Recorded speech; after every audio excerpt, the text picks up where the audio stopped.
à cet nouvel épisode qui sera dédié au cours de gestion financière pour le niveau de S5, semestre 5, parcours gestion et parcours de sciences économiques et gestion effectivement. Donc cet épisode serait consacré effectivement à l'analyse que nous avons vue au niveau de l'épisode précédent, l'analyse bien l'évaluation des projets d'investissement dont un avenir certain, là où nous avons eu la possibilité de fixer, si vous voulez, les cash flows prévisionnels, mais avec certitude. Et effectivement, nous avons discuté tous ensemble le fait que cette conception effectivement présente des reproches à cette conception, effectivement, parce que, pour la simple raison qu'on associe la certitude à un avenir qui est par nature incertain. Donc on a associé un caractère certain à un avenir qui est incertain. C'est la raison pour laquelle nous allons donc passer à faire l'évaluation normalement qui est proche de la réalité, celle qui concerne un avenir incertain et bien sûr un avenir probabiliste. On va le voir, on va lui consacrer de nombreux épisodes. Nous allons nous consacrer aujourd'hui à l'évaluation d'un projet d'investissement en un avenir incertain, effectivement, et on a un certain nombre de critères à suivre. Par exemple, nous avons le premier critère à suivre, c'est le critère de la place. Le premier critère, c'est effectivement le critère de la place qu'on va voir ensemble, critère de la place. Et donc, par définition du critère de la place, on a la place, le critère de la décision, est égale effectivement à 1 sur n, la somme des CI, D, sachant que CI, effectivement, I allant de 1 jusqu'à n. Et donc, effectivement, c'est la formule par laquelle on peut effectivement décider, ou bien utiliser le critère de la place pour décider de ce qu'on va entreprendre le projet ou on va le rejeter. Et donc, bien sûr, comme vous pouvez le constater, c'est une moyenne arithmétique. Sachant que L de PC, la décision qu'on va prendre en utilisant le critère de la place, et bien sûr, est égal à la somme, pardon, à 1 sur n, somme des signes, c'est-à-dire les conséquences de la décision D, les conséquences de la décision en cas de survenance du scénario I. C'est-à-dire, nous avons parlé tout à l'heure de plusieurs scénarios. Si par exemple, le scénario 1, on aura peut-être par exemple un cash flow X. Si on a le scénario 2, on a un cash flow qui est différent, et ainsi de suite.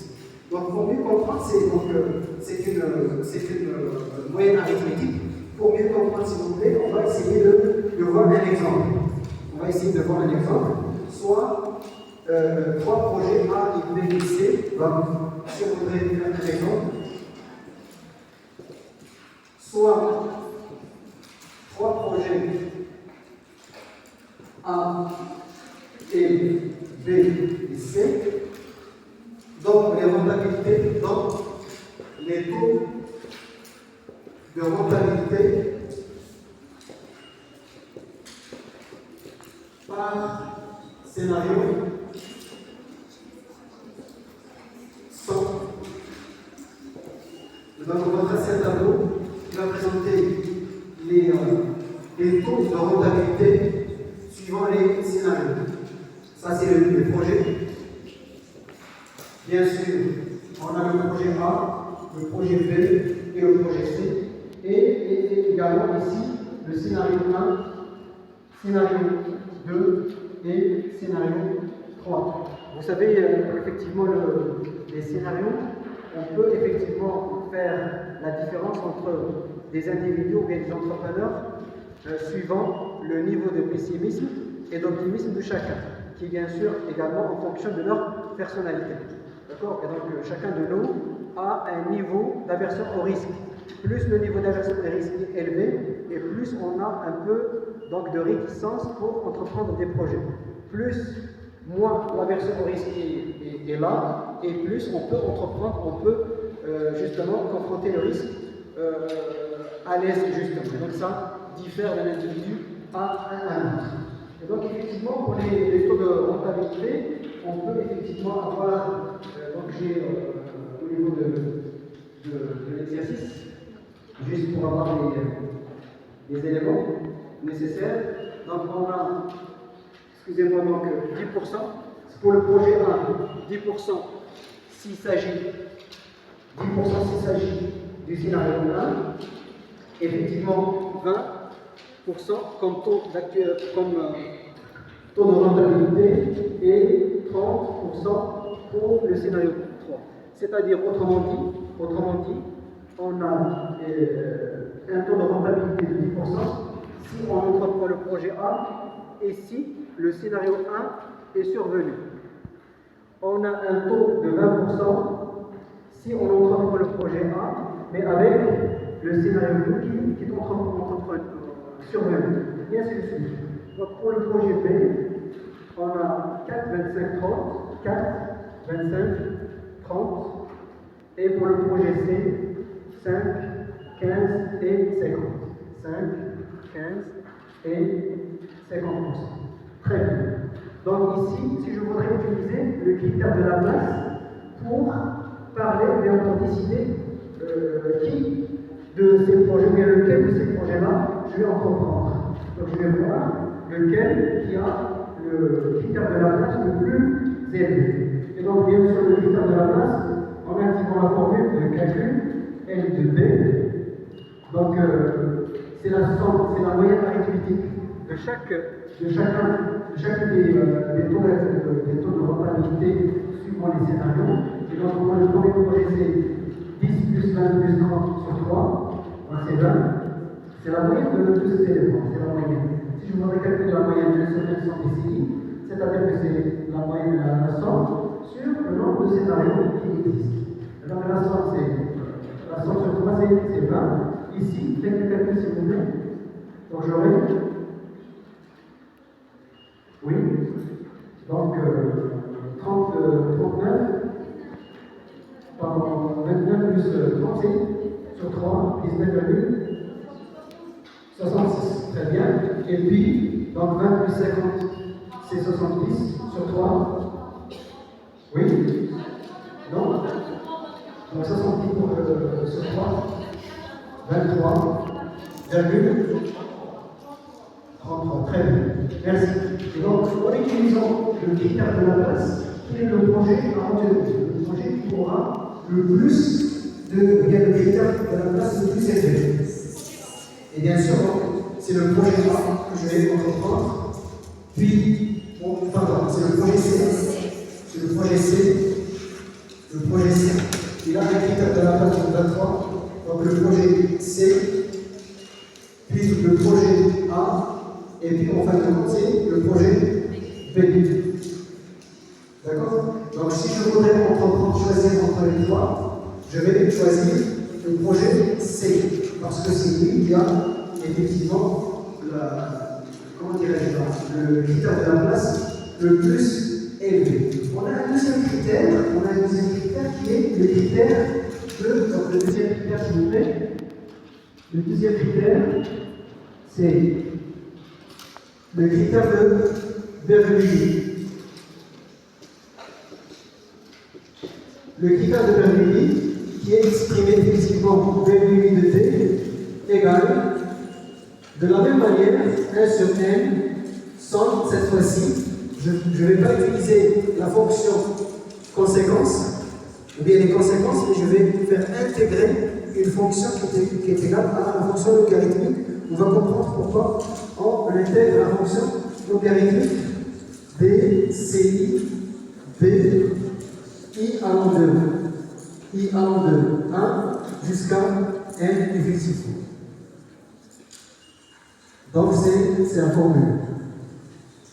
Donc si je voudrais calculer le critère de Bernoulli pour le projet A, Bernoulli du projet A est égal à quoi?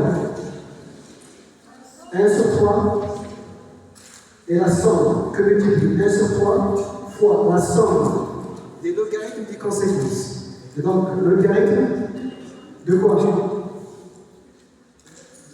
De 10 plus logarithme de 20, tout à fait, plus logarithme de 30. Et donc ça doit être égal à quoi?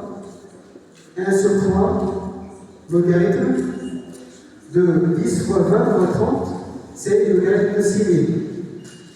Vous savez, parmi les propriétés de la fonction logarithmique, logarithme de A plus logarithme de B plus logarithme de C est égal à logarithme de A fois B fois C. C'est une formule, d'accord? Une formule A, donc une propriété de la fonction. Et bien sûr, B muni de B, faites le calcul s'il vous plaît, et B muni de C. De la même manière, on va calculer les deux critères, on va marquer une petite pause en attendant que nous avons calculé le critère de B muni pour les trois projets. On va essayer de prendre maintenant on va entreprendre au niveau du projet celui qui a le critère de BMU le plus élevé. Et donc effectivement, on va prendre le projet A, n'est-ce pas? Projet A d'abord, sinon le projet B en deuxième position, et puis le projet C, c'est effectivement si on a à entreprendre ou à choisir, on a à choisir le projet A. La question que vous devez vous poser maintenant, c'est pourquoi on utilise la fonction logarithmique. Pourquoi on utilise la fonction logarithmique? Bien sûr, tout simplement, si vous voyez au niveau de la propriété, la deuxième propriété de la fonction logarithmique, y est égal à log de x, si seulement si, oui, si j'intègre ici, si j'intègre ici le logarithme de y, ou bien, si vous voulez, ici, si je multiplie fois 10, d'accord? Puisque là, c'est le logarithme décimal. On utilise le logarithme décimal ou bien le logarithme, comme vous voulez, le logarithme népérien. Oui? Donc A, c'est très bien, merci. Merci mademoiselle. Donc, on choisit A qui a un indicateur de B le plus élevé, ou bien C, ou en troisième lieu, B. Merci pour la correction. Merci beaucoup. Voilà. Donc, corrigez s'il vous plaît ce point. Corrigez ce point-là. Donc, c'est A.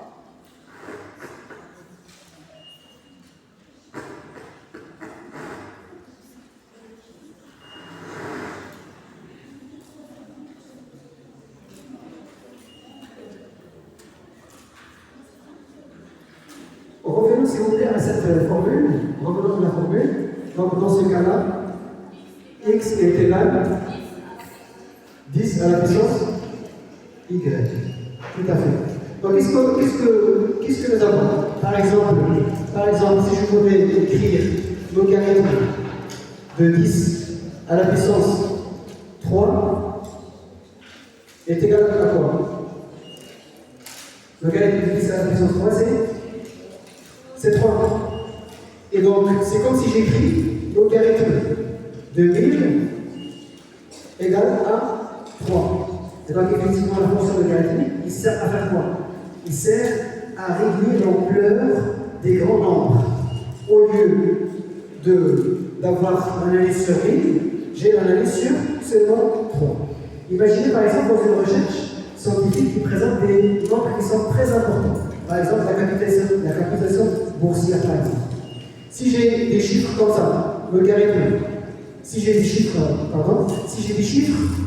de l'ordre de, par exemple, 10 à la puissance 25. 10 à la puissance 25, c'est vraiment un nombre qui est énorme. N'est-ce pas? Il est énorme. Au lieu d'analyser le chiffre ou bien le nombre 10 à la puissance 25, je peux intégrer justement son image en utilisant une fonction qui est réduite par fonction réduit justement cette ampleur de ce nombre-là. Donc qu'est-ce que je fais? Je vais avoir égal à 25. Très bien. Donc logarithme de 10 à la puissance 25, ça donne 26. Et donc c'est agréable et facile d'étudier des petits nombres au lieu d'utiliser des grands nombres. Bien sûr, effectivement, la fonction logarithmique, c'est une fonction qui est définie sur quel intervalle. Le domaine, si vous voulez, de définition. Donc, de 0 plus l'infini. Et donc, effectivement, le logarithme de 1 est égal à 0. Le logarithme de 1 est égal à 0. Et effectivement, plus j'aurai des x ici, des nombres, je peux avoir une image qui présente une image qui, même si le x est plus grand, son image, il reste toujours son image par rapport en fonction de la fonction logarithmique, il reste toujours un petit nombre, si vous voulez. Le cas de 10 à la puissance 25, qui donne justement 25. 10 à la puissance 25, c'est un nombre qui se présente vraiment très à droite, justement, qui est éloigné de l'origine des axes, mais son image est égale à justement 25. C'est la raison pour laquelle le MBI a utilisé effectivement la fonction logarithmique. Mais la fonction logarithmique, elle présente effectivement un inconvénient, ou bien une limite, c'est que quand les taux de rentabilité sont négatifs, c'est impossible d'utiliser la fonction logarithmique, puisque la fonction logarithmique est définie sur R+. Quand les taux de rentabilité sont négatifs, on n'a pas d'image, il n'est pas défini.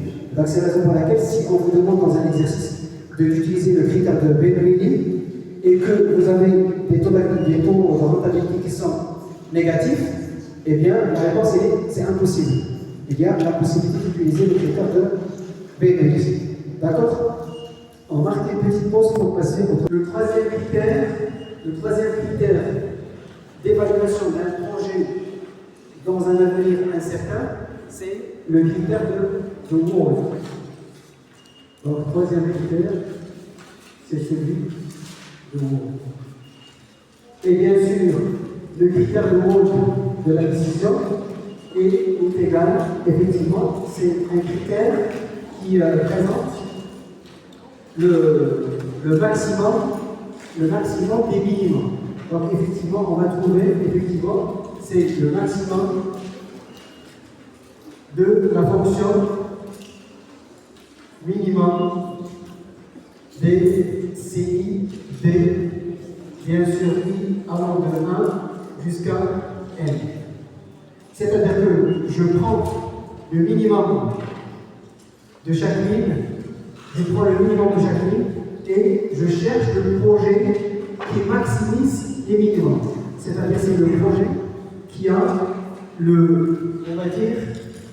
qui maximise la rentabilité minimale. C'est le projet qui maximise la rentabilité minimale. C'est la raison pour laquelle le critère de Wald, on appelle, c'est le critère maximum. C'est le critère maximum. D'accord? En application au niveau du tableau, on doit avoir à calculer d'abord le minimum de la fonction. D'accord? Le minimum de la fonction, ici, on va revenir au tableau. Merci de revenir à ce tableau-là. Et nous allons tracer le minimum de chaque ligne. D'accord? On trace le minimum de chaque ligne. Donc, le minimum de chaque ligne, Quel est le minimum de cette ligne-là? 10, très bien. Quel est le minimum de cette ligne? 4. Le minimum de cette ligne, c'est 5. Très bien. Et donc là, le critère de Wald me dit de prendre le maximum des minimums. Ça, c'est les minimums. On va prendre le projet qui maximise la rentabilité minimale. C'est 10. Donc, d'abord, lorsqu'on prend le minimum, c'est qu'on est en situation de prudence. On est un entrepreneur très prudent. Pourquoi? Parce que je prends d'abord les minimums. Je prends à partir du minimum le maximum. D'accord? Je prends le projet, les entretiens au niveau du projet, qui présente, ou bien qui vérifie le maximum, la rentabilité maximale, ou bien le maximum des rentabilités minimum. D'accord? Donc pour World, on va prendre le projet A, sinon le projet C, sinon le projet B. Exactement. Très bien. Vous savez, dans notre niveau, on utilise vraiment des chiffres et des nombres et des chiffres, justement. Mais dans un niveau un peu plus élevé, avancé, au niveau de la finance d'entreprise, pour les personnes qui s'inscrivent dans la continuité, surtout en finance d'entreprise, on a besoin effectivement d'avoir les optimums, puisque ici on parle de maximum et de minimum. C'est-à-dire on a le CI se forme de fonction. C'est-à-dire que je peux avoir un maximum et un minimum. Donc vous avez vu en mathématiques, une fonction qui présente un optimum, c'est soit un maximum, soit un minimum, n'est-ce pas? Et donc ces deux points-là, ou bien ces deux abscisses, x1 et x2, ce sont deux optimums de la fonction f. Sauf que le x1 il correspond au maximum et le x2 il correspond au minimum. Mathématiquement parlant, si peut-être par exemple on vous donne des fonctions au lieu des chiffres comme ça, juste pour avoir une idée, c'est que pour avoir un maximum, un optimum, vous vous rappelez des tableaux de variation des fonctions? Ça c'est le x, f' et f. Si par exemple f' est négatif puis il devient positif, impérativement il est passé en intersection de l'axe des abscisses. C'est-à-dire que si il a changé de signe, c'est impérativement qu'il était égal à 0 au niveau de ce point x1. Il était égal à 0. Donc dans ce cas-là, pour avoir une concordance avec l'exemple, nous avons un plus et ici un moins.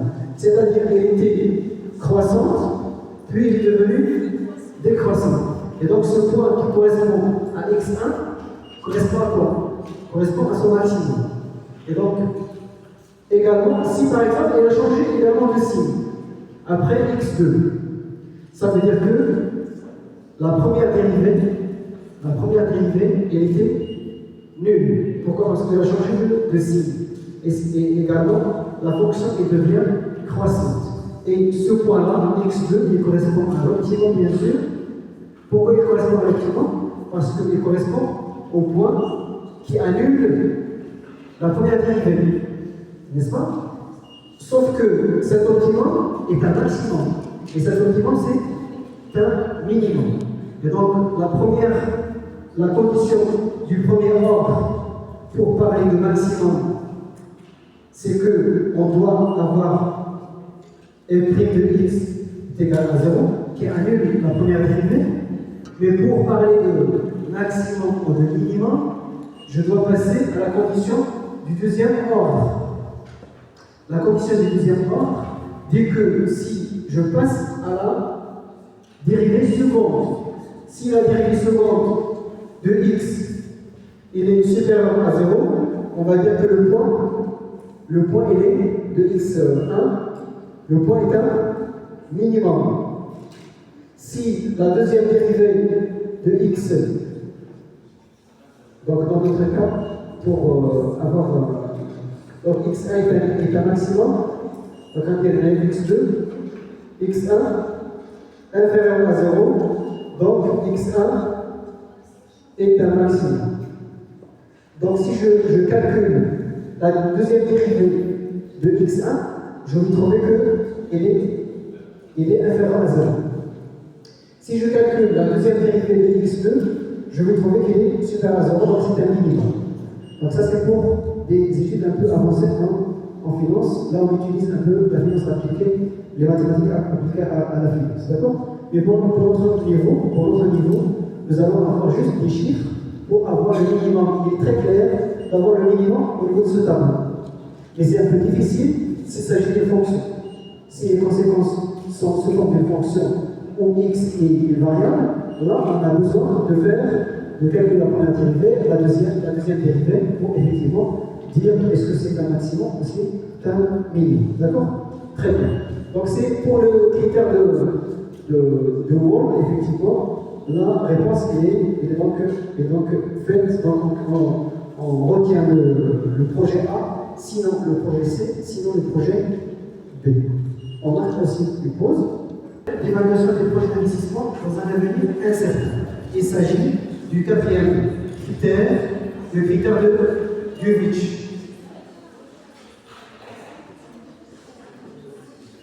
Ou bien ce qu'on appelle le max, ou bien le maxi min. Voilà.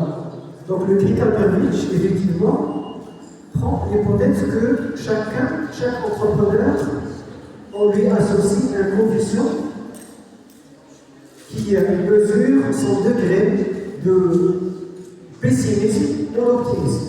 Parce que vous savez, effectivement, quand on est face à prendre la décision d'investissement, on peut effectivement activer, qu'on le veut ou non, notre caractère, notre personnalité.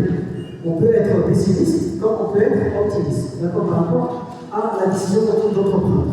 Suivant si vous voulez, le critère de pessimisme et d'optimisme que nous avons au niveau de notre caractère. Suivant le niveau d'aversion au risque que nous avons. Et donc, bien sûr, là, Dulwich, le modèle Dulwich, effectivement, a pris en considération, si vous voulez, a entrepris ou bien a fixé un coefficient du degré de pessimisme. Et effectivement, la formule Dulwich est égale à K que multiplie maximum de D plus 1 moins K, c'est-à-dire le complément à 1, ça c'est le coefficient, on va le voir, que multiplie minimum de D. Bien sûr, tel que K, il appartient à l'intervalle 0, 1, fermé. Et donc c'est la formule Dulwich. Très bien. Maintenant, on va voir deux cas extrêmes pour mieux comprendre. Si K est égal à 0 et si K est égal à 1, vous allez me dire, si K est égal à 0, quel est le type d'entrepreneur, bien le type du caractère de l'entrepreneur? Est-ce que c'est un entrepreneur absolument pessimiste ou c'est un entrepreneur absolument optimiste? Si K est égal à 0, ça veut dire le critère Dulwich est égal à combien? Si K est égal à 0, donc le critère Dulwich est égal, vous êtes d'accord avec moi? Minimum. Et donc quand on prend le minimum, est-ce qu'on est optimiste ou on est pessimiste? Tout à fait. Donc on est dans une situation de pessimisme absolu. Mais comme K est égal à 1, dans ce cas, le critère Dulwich est égal à quoi? K est égal à 1. Si est égal à 1, 1 moins 1, c'est 0. Donc c'est maximum, on prend le maximum de D. Et donc on est en situation d'optimisme absolu. Optimisme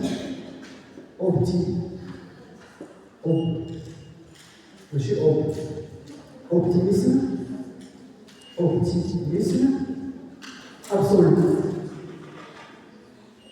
Très bien. On va prendre un exemple. Si par exemple le K est égal à 0,5, c'est K est égal à 0,5. Dans ce cas, Dulwich de D est égal à quoi? Oui? De maximum plus 0,5 du minimum. C'est la moyenne. C'est comme si je prends la moyenne et donc je reviens au critère de la place. Donc le critère de la place, il correspond à un entrepreneur dont le coefficient de pessimisme et d'optimisme, il est moyen. C'est-à-dire qu'il est, si vous voulez, dans 0,5. C'est-à-dire qu'il n'est ni pessimiste ni optimiste. Il est modéré. D'accord? c'est la raison pour laquelle il prend le maximum plus le minimum et il divise sur 2. C'est comme s'il écrit 0,5 que multiplier max plus 1000. N'est-ce pas? Et c'est 1 sur 2 max plus 1000. C'est la moyenne effectivement du maximum et du minimum. D'accord? Si je fais cette somme, je vais avoir le minimum. Prenons un exemple pour appliquer un autre cas. Exemple de k est égal, exemple, k est égal à 0,1. Quel est le caractère de cet entrepreneur? Donc k est égal à 0,1. C'est un entrepreneur, oui, plutôt pessimiste ou plutôt optimiste? Il est proche de quoi? Il est proche de 0, il est proche de 1. Il est proche de 0, c'est-à-dire qu'il est plutôt pessimiste. Il n'est pas pessimiste absolument, mais il est plutôt, on va dire, plutôt pessimiste. Si on applique la formule à notre tableau, qu'est-ce qu'on doit avoir? On doit avoir 3 colonnes, n'est-ce pas? On doit avoir besoin de tracer 3 colonnes. Donc, la première colonne, c'est le minimum de chaque ligne.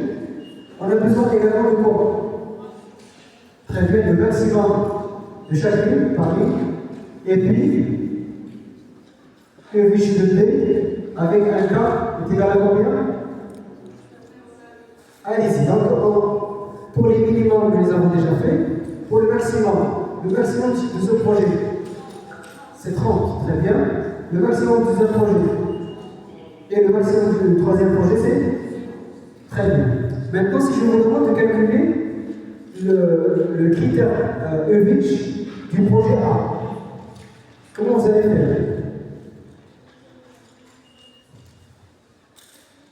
Et donc, j'applique la formule, je vais multiplier le maximum par 0,1 par K, et je vais multiplier le minimum par le complément à 1. Le complément à 1, c'est 0,9, 1 moins K. Donc, qu'est-ce que je vais écrire ici? C'est 30 que multiplie 0,1 plus 10 que multiplie 0,9, n'est-ce pas? Faites le calcul s'il vous plaît. Oui? 14. Et essayez s'il vous plaît d'abord de vérifier avec votre camarade. Vérifiez si les comptes sont bons. Pour le deuxième, c'est 30 fois 0,1 plus 4 fois 0,9. Ça donne combien?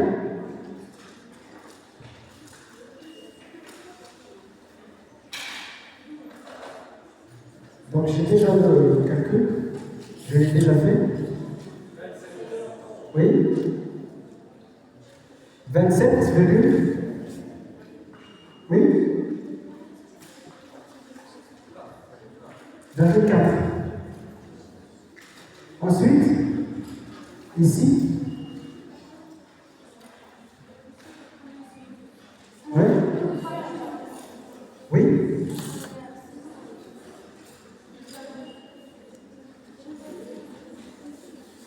Allez. La première c'est 12. Il faut faire attention si on fait au calcul, hein, parce que des fois, on peut perdre des notes comme ça gratuitement à cause de l'utilisation de la calculatrice. Puis, 6,6, n'est-ce pas? Donc on met 30 que multiplie 0,1 plus 4 que multiplie 0,9. Ça donne combien? Est-ce que ça donne 6,6? Et ensuite, là, 5. Tout juste. 5 tout juste. D'accord? 9,5. C'est ce que j'ai trouvé également. Donc 9,5. Qu'est-ce que je vais prendre en utilisant le critère Hurwitz? Le critère Hurwitz, je vais prendre quel projet? Sinon le projet C, sinon projet B. Donc A, sinon C, sinon B, mais avec un K est égal à 0,2. Alors ici, s'il vous plaît, essayez de calculer le critère Hurwitz avec un K est égal à 0,9. Donc un cas est égal à 0,9, c'est-à-dire un entrepreneur plutôt optimiste, puisque c'est proche de 1. Le cas il est proche de 1, ça veut dire que le projet il est plutôt, ou bien l'entrepreneur il est plutôt optimiste. Très bien, on va propose aussi, chers étudiants, chères étudiantes, on enchaîne le dernier critère, il s'agit du critère SAVAGE. C'est le 5e critère qu'on va voir dans cette vidéo, c'est le critère de SAVAGE. Voilà, c'est le critère appelé effectivement minimax regrets. Minimax regrets. Le regret. Et bien sûr, on va commencer par le regret, c'est effectivement la différence. Le regret, c'est la différence entre le cas le plus favorable et le cas de vécu. D'accord? Et bien sûr, le critère de SAVAGE est égal. On va prendre effectivement le minimum, d'accord? Le minimum des, je dirais, des regrets RI, d'accord? Des RI, des I allant de 1, effectivement, jusqu'à N. Et tel que RI est égal au maximum, RI est égal à la fonction maximum de quoi? De la différence des RI, des petites RI, la différence de CI des primes moins CI de la décision. Et bien sûr, donc I allant de 1 jusqu'à N toujours. Donc, qu'est-ce que vous devez comprendre? On doit comprendre ici que le regret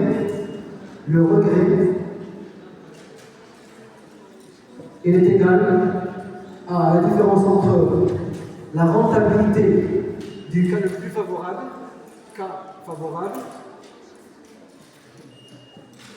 moins, on va dire, des primes, moins le cas étudié.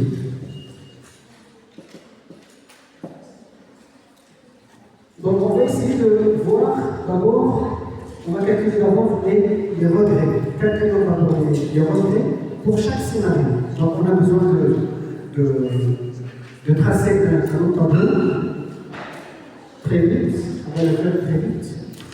Donc les projets A, B et C. Et bien sûr, on va voir les regrets de chaque scénario. Ça, c'est le regret. Scénario 1, scénario 2 et scénario 3. Pour le scénario 1, pour les scénarios 1, on va voir le regret. Effectivement, c'est quoi le regret, effectivement? Le regret, c'est, par exemple, vous vous êtes attendu, par exemple, à avoir 20 au niveau de votre note, et vous avez eu 10. Et donc le regret ici, il est plus important que par rapport à si vous avez donc prévu avoir 20 et vous avez eu 19. Le regret dans le premier cas, c'est 10, mais le regret du deuxième cas, c'est 1. Et donc le premier cas présente pour vous, par exemple, un chagrin, un regret plus important que par rapport au deuxième cas. Donc si vous comptez avoir 20, vous avez eu 0. C'est vraiment une situation très délicate qui présente beaucoup de regrets. Pourquoi? Parce que la différence entre 20 et 0, c'est 20. Mais si vous êtes donc tablé à avoir 20 et puis vous avez eu 19,5, est-ce que vous aurez le même chagrin, le même regret? Ce n'est pas le même. Pourquoi? Parce qu'effectivement, le regret, c'est la même chose, on va appliquer le même raisonnement. Donc pour le scénario 1, le cas le plus favorable c'est 10, n'est-ce pas? Essayez de voir ici. Le cas le plus favorable c'est 10, et le cas étudié c'est 10. Donc le regret c'est combien? C'est 10 moins 10. Est-ce qu'on a un regret au niveau du scénario 1? On a tablé à avoir 10 et on a eu 10. D'accord? Mais pour le B, c'est 10 moins 4, ça donne 6. Pour C, c'est 10 moins 5. Donc c'est le cas favorable moins le cas étudié. Le cas favorable dans notre cas, c'est 10. 10 moins 5, c'est 5. Pour le scénario 2, le cas le plus favorable, c'est 25, n'est-ce pas? 25 moins. Donc, le cas le plus favorable, c'est 25. Pour le projet A, scénario 2, 25 moins 20, ça donne le regret. Donc, c'est combien le regret? 5.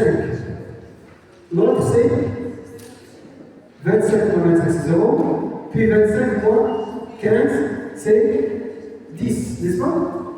Et puis ensuite, pour le scénario 3, c'est 50 moins 30, c'est 50. C'est 50 moins 30, c'est 50 moins 30, et c'est 50 moins 50, n'est-ce pas? Donc 50 moins 30 égale à 20, 50 moins 30 égale à 20, et 50 moins 50 égale à 0. Maintenant, on va voir le maximum. Là, c'est... Qu'est-ce qu'on avait écrit ici? Nous avons écrit les regrets, d'accord? Les regrets. Qu'est-ce qu'on va avoir? On va chercher, selon le critère de Savage, on va prendre le maximum de chaque ligne. Maximum de chaque ligne. Le maximum de la première ligne, c'est 20, donc on a 0, 5 et 8. Le maximum de la deuxième ligne, c'est 20. Et le maximum de la troisième ligne, c'est 10. Et donc le critère de Savage nous permet de faire quoi? De prendre le minimum des maximums regrets. Donc ça c'est le maximum, les regrets maximum. Mais pour entreprendre, je vais choisir un projet qui présente le regret minimal, d'accord? Le minimum des regrets maximum. Le minimum des regrets maximum. Parce que RI, c'est le maximum des regrets. RI, c'est le maximum des regrets. Et le maximum des regrets, c'est cela. Et donc, le critère de Savage, il nous dit de prendre le minimum. C'est le minimum des maximum regrets. Dans ce cas, qu'est-ce que je prends? Je prends C, puis A, puis B. A et B, ils ont le même critère de Savage. D'accord? C'est ainsi que l'épisode vidéo prend fin. J'espère que vous êtes intéressés et on se donne rendez-vous dans de nouvelles épisodes. Merci de votre attention.